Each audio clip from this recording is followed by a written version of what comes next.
Evangelho de Mateus, capítulo de número 15, versículo de número 21. Mateus, capítulo 15, versículo 21. Graças a Deus, estamos no templo, na casa de oração, nesse dia de hoje. Vamos ler aqui no versículo 21, aonde lemos assim: Partindo Jesus dali, retirou-se para os lados de Tiro e Sidom.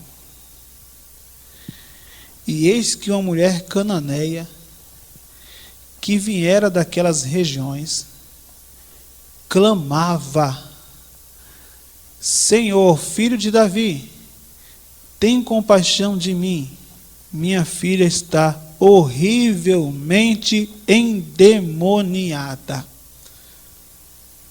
E qual foi a atitude de Jesus? Versículo 23. Ele, porém, não lhe respondeu palavra. Jesus ficou em total silêncio. Às vezes a pessoa ora, pede, busca, apresenta uma situação ao Senhor e ele fica em completo silêncio. Parece que ele está ignorando a pessoa. A pessoa continua perseverando, clamando, e silêncio é a resposta. Então, ela não vai desistir, ela vai continuar pedindo. E os seus discípulos, aproximando-se, rogaram-lhe: despede-a, pois vem clamando atrás de nós. Porque ela foi pedindo e pedindo cada vez mais. E os discípulos diziam: dispensa essa mulher. Então o Senhor Jesus se vira para ela e diz assim: não fui enviado senão as ovelhas perdidas da casa de Israel. Quando Jesus fala isso, ele está dizendo o seguinte: não é o tempo de eu me manifestar para os gentios. Não é o momento. O tempo não é agora. O ministério do Senhor Jesus, a primeira etapa do seu ministério foi para o povo de Israel. Foi para pregar para o povo judeu. Nós sabemos disso porque em Mateus capítulo 10, quando o Senhor envia os seus 12 discípulos, as instruções são claras. Quando no versículo 5 nós lemos: a estes 12 enviou Jesus, dando-lhe as seguintes instruções: não tomeis rumo aos gentios, nem entreis em cidade de samaritanos, mas de preferência procurai as ovelhas perdidas da casa de Israel. Então Jesus está dizendo para aquela mulher: não é para o seu povo, não é para agora.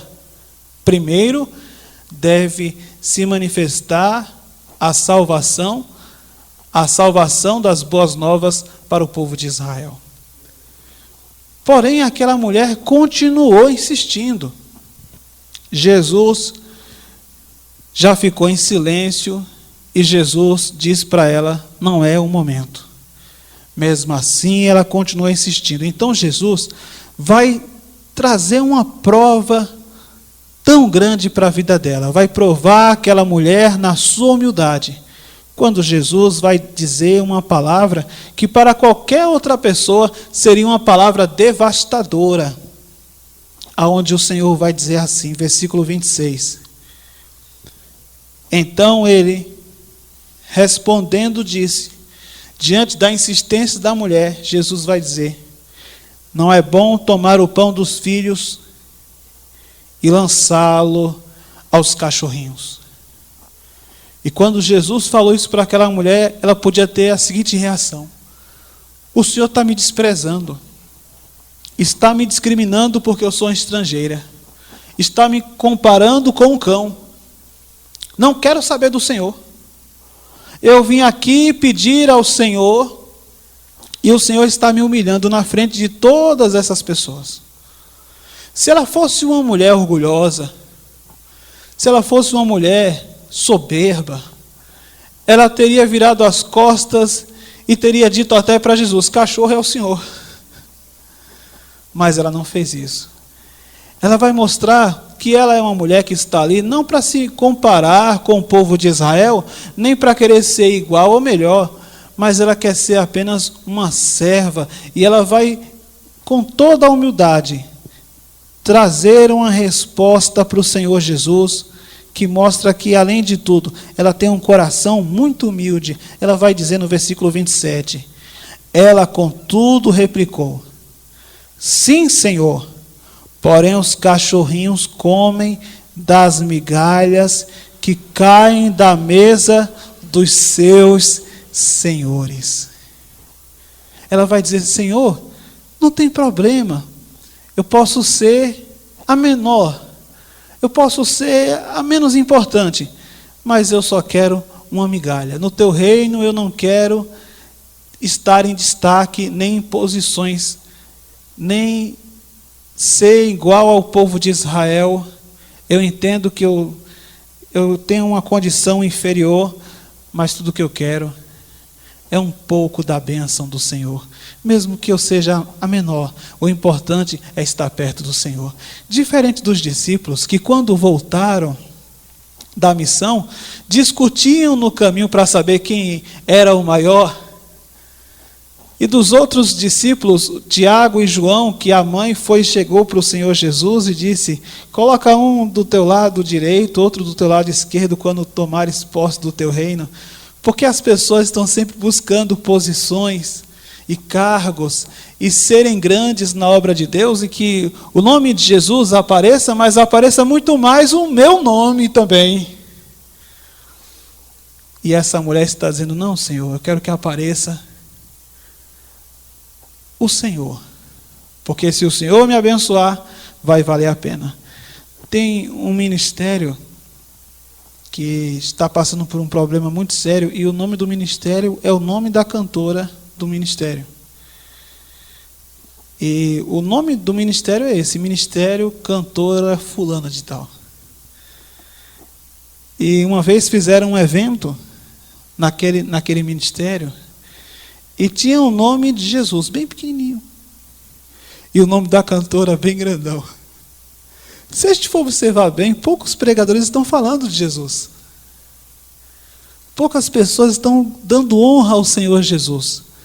Não importa o nosso cargo, o nosso título, não importa se somos grandes diante dos homens, o que importa é que toda a glória deve ser dada a Deus, e devemos ter a semelhança dessa mulher, humildade, para reconhecer que, mesmo sendo servos de Deus, o importante não é a grandeza do nosso nome, o importante é o nome do Senhor Jesus para nos abençoar. Então ela vai dizer: Senhor, não importa se eu vou ser a menor, eu quero é participar da bênção. Eu posso estar debaixo da mesa, não precisa nem eu sentar na mesa, se eu ficar embaixo da mesa, recebendo do Senhor, já é suficiente. Então o Senhor Jesus, quando viu o coração daquela mulher, que não era uma mulher orgulhosa, que não era uma mulher soberba, Deus resiste à soberba. Deus olhou para o coração daquela mulher e Ele vai dizer: então lhe disse Jesus, e parece outra pessoa falando com ela: ó mulher, grande é a tua fé, faça-se contigo como queres. E desde aquele momento a sua filha ficou sã. Não era o tempo daquela mulher ser abençoada. Jesus não iria abençoar aquela mulher, mas por causa da sua humildade, Jesus mudou a sua, entre aspas, agenda, e abençoou aquela vida. É igual aquela outra mulher que foi e tocou na veste do Senhor Jesus. Jesus estava indo para a casa de Jairo, não estava indo para a casa dela. Jairo pediu: Jesus, põe a mão na minha filha e ela vai ficar boa. E aquela mulher, pela humildade, colocou a mão em Jesus. Nem foi necessário Jesus colocar a mão nela. Pela fé, Jairo pediu para Jesus colocar a mão no seu problema, mas pela humildade, aquela mulher colocou as mãos no Senhor Jesus. E o milagre aconteceu, de uma maneira ou de outra. Só que no caso daquela mulher, não era para ela ser abençoada. Ela como que arrancou a bênção de Jesus, porque Jesus vai parar no meio do caminho e vai dizer: eu sinto que de mim saiu o poder. Jesus, claro, estava sabendo do sofrimento daquela mulher, mas ele continuou no caminho para a casa de Jairo. E aquela mulher mudou tudo. Ela chamou a atenção do Senhor por causa da sua perseverança e da sua humildade. E ela não era para receber aquela bênção, mas recebeu porque ela insistiu em buscar ao Senhor do jeito que deu. Ela saiu da posição que ela estava e ela determinou: eu vou tocar nesse homem e serei curada. E assim aconteceu. Assim como essa mãe que está apresentando a sua filha. Na cultura dos cananeus, quando uma criança estava nessa situação endemoniada, era para ser sacrificada no templo para os demônios. Mas ela não aceitou isso. Ela foi em busca do Senhor Jesus, mesmo sendo uma estrangeira. Com todo o preconceito que havia, quando ela foi clamando, os discípulos: manda essa mulher calar a boca. Porque para os discípulos ela era uma inimiga, uma estrangeira. A gente sabe de toda a relação que existia em Israel e os cananeus. Os israelitas, eles lutavam contra os cananeus e mataram muitos cananeus. Eles tomaram a terra dos cananeus. E agora aquela inimiga quer tomar a bênção do povo de Deus? Jesus, ele tinha uma agenda. Primeiro, vou cuidar do povo de Israel. Mas por causa da fé dessa mulher, ele parou tudo e entregou para ela uma maravilhosa vitória. Que venhamos guardar todas essas coisas em nosso coração. Que às vezes nem é o tempo da gente receber uma bênção, mas por causa da nossa amizade, da nossa humildade, da nossa perseverança, o céu para, Deus para tudo e entrega a vitória para aquele que se humilha diante do Senhor. Fique de pé, por favor.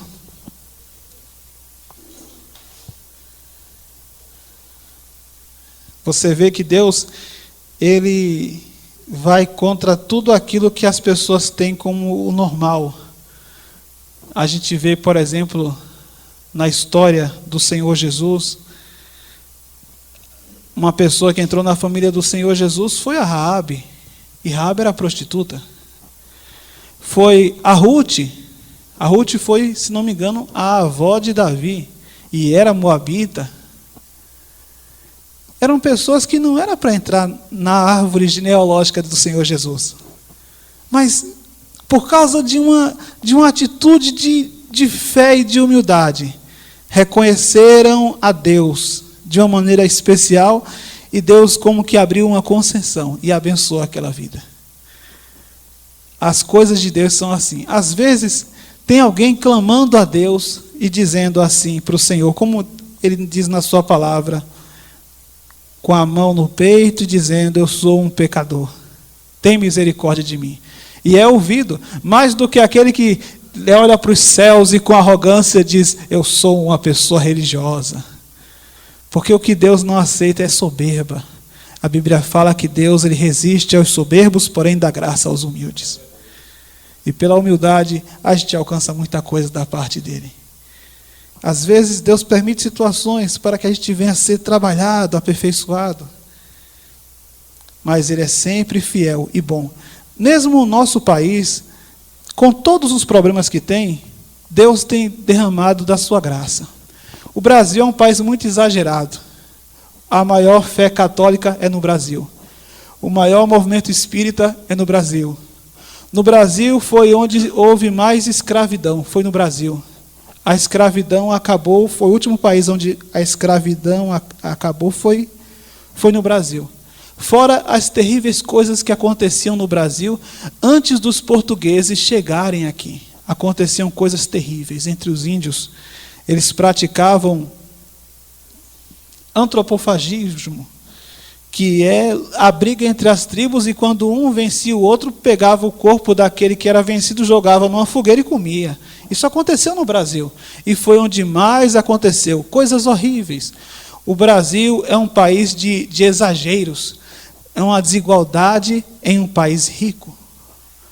E com todos os defeitos, com todos os pecados, com todas as coisas erradas, com todos os falsos profetas, Deus tem derramado a sua graça e pregado e permitido a gente pregar o Evangelho nesse lugar onde abundou o pecado, mas vai abundar a graça de Deus. Feche seus olhos. Senhor meu Deus e Senhor meu Pai, nós somos a semelhança dessa mulher cananeia. Nós somos de um povo pecador, um povo voltado para a idolatria e para as coisas da carne. Porém, a gente chega diante do Senhor com insistência,